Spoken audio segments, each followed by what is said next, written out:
And when the blood moon came to the mother of one monkey and one artesian, her children was still in her belly, but it wasn't very long before the birth of Hunapoo and Xablanque, as they are called. And when the woman came to the grandmother, the woman said to the grandmother, I've come, my lady, I'm your daughter-in-law, and I'm your child, my lady, she said when she came here to the grandmother. Where did you come from? As for my little babies, didn't they die in Shabalba? And these two remain in their sign and their word. One monkey and one artisan are their names. So if you've come to see my children, get out of here, the maiden was told by the grandmother. Even so, I really am your daughter-in-law. I am already his. I belong to one Hunapoo. What I carry is his. One Hunapoo and seven Hunapoo are alive. They are not dead. They have merely made a way for the light to show itself, my mother-in-law, as you will see when you look at the faces of what I carry, the grandmother was told.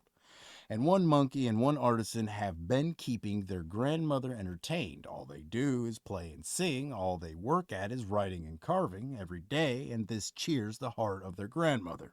And then the grandmother said, I don't want you, no thanks, my daughter-in-law. It's just a bastard in your belly, you trickster. These children of mine who are named by you are dead, said the grandmother. Truly, what I say to you is so. Very well, my daughter-in-law, I hear you. So get going, get their food so they can eat. Go pick a big net full of ripe corn ears, then come back, since you are already my daughter-in-law, as I understand it, the maiden was told. Very well, she replied. After that, she went to the garden. One monkey and one artisan had a garden. The maiden followed the path they had cleared and arrived there in the garden, but there was only one clump. There was no other plant, no second or third. That one clump had borne its ears, so then the maiden's heart stopped. It looks like I'm a sinner, a debtor. Where will I get the netful of food she asked for, she said, and then the guardians of food were called upon by her. Come on out, rise up now, come on out, stand up now, Thunder Woman, Yellow Woman, Caco Woman, and Cornmeal Woman, thou guardian of the food of one monkey, one artisan, said the maiden. And then she took hold of the bunch of silk at the top of the ear. She pulled it straight out. She didn't pick the ear, and the ear reproduced itself to make food for the net. It filled the big net. And then the maiden came back, but animals carried her net. When she got back, she went to put the pack frame in the corner of the house so it would look to the grandmother as if she had arrived with a load. And then, when the grandmother saw the food, a big net full, where did that food of yours come from? You've leveled the place. I'm going to see if you've brought back our whole garden, said the grandmother. And then she went off. She went to look at the garden, but the one clump was still there, and the place where the net had been put at the foot of it was still obvious. And the grandmother came back in a hurry, and she got back home, and she said to the maiden, the sign is still there. You really are my daughter-in-law. I'll have to keep watching what you do. These grandchildren of mine are already showing genius, the maiden was told. Now this is where we shall speak of the birth of Hunapoo and Xablanque. I want to go? Yeah, I'll do that one. And this is their birth. We shall tell of it here. Then it came to the day of their birth, and the maiden named Blood Moon gave birth. The grandmother was not present when they were born. They were born suddenly.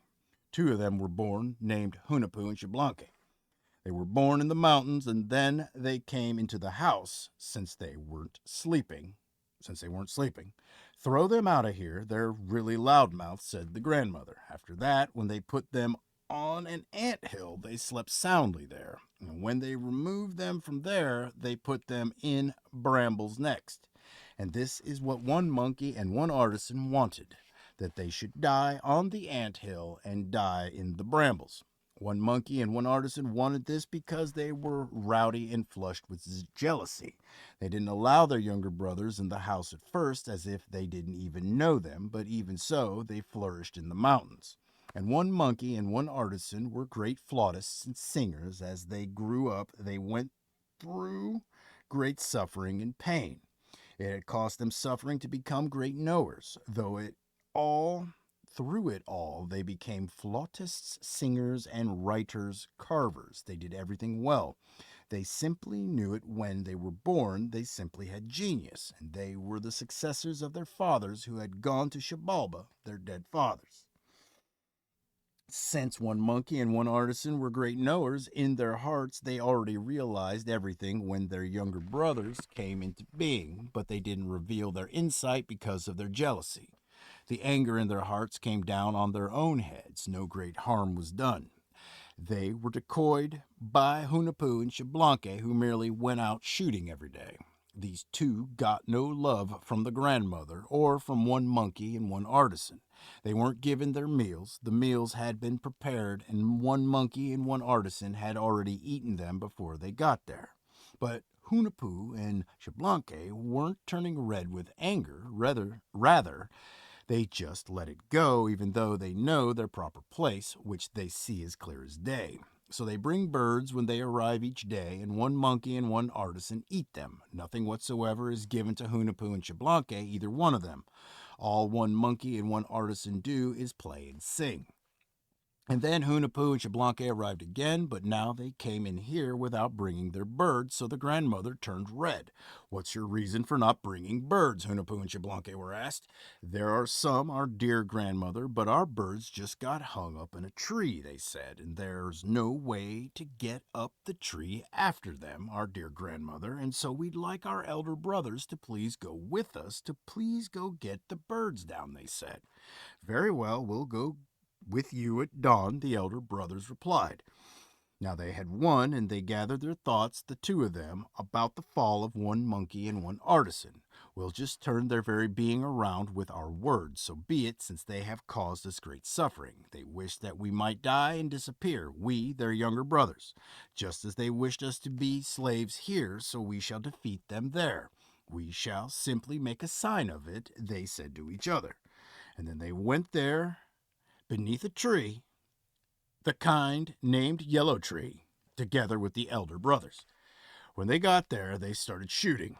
There were countless birds up in the tree, chittering, and the elder brothers were amazed when they saw the birds, and not one of these birds fell down beneath the tree. "Those birds of ours don't fall down, just go throw them down," they told their elder brothers. "Very well," they replied. And then they climbed up the tree, and the tree began to grow. Its trunk got thicker. After that, they wanted to get down, but now one monkey and one artisan couldn't make it down from the tree, so they said from up in the tree, "How can we grab hold? You, our younger brothers, take pity on us. Now this tree looks frightening to us, dear young brothers," they said from up in the tree. Then Hunapoo and Shablanke told them, "Undo your pants, tie them around your hips with the long end trailing like a tail behind you, and then you'll be better able to move," they were told by their younger brothers. "All right," they said, and then they left the ends of their loincloths trailing, and all at once these became tails. Now they looked like mere monkeys.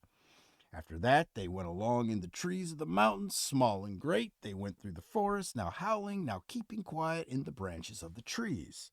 Such was the defeat of one monkey and one artisan by Hunapoo and Shablanke. They did it by means of their genius alone. And when they got home, they said, when they came to their great-grandmother and mother, "Our dear grandmother, something has happened to our elder brothers. They become simply shameless. They're like animals now," they said. "If you've done something to your elder brothers, you've knocked me down and stood me on my head. Please don't do anything to your elder brothers, my dear grandchildren," the grandmother said to Hunapoo and Shablanke, and they told their grandmother, "Don't be sad, our dear grandmother. You will see the faces of our elder brothers again. They'll come, but this will be the test for you, our dear grandmother. Will you please not laugh while we test their destiny?" they said. And then they began playing. They played Hunapoo Monkey.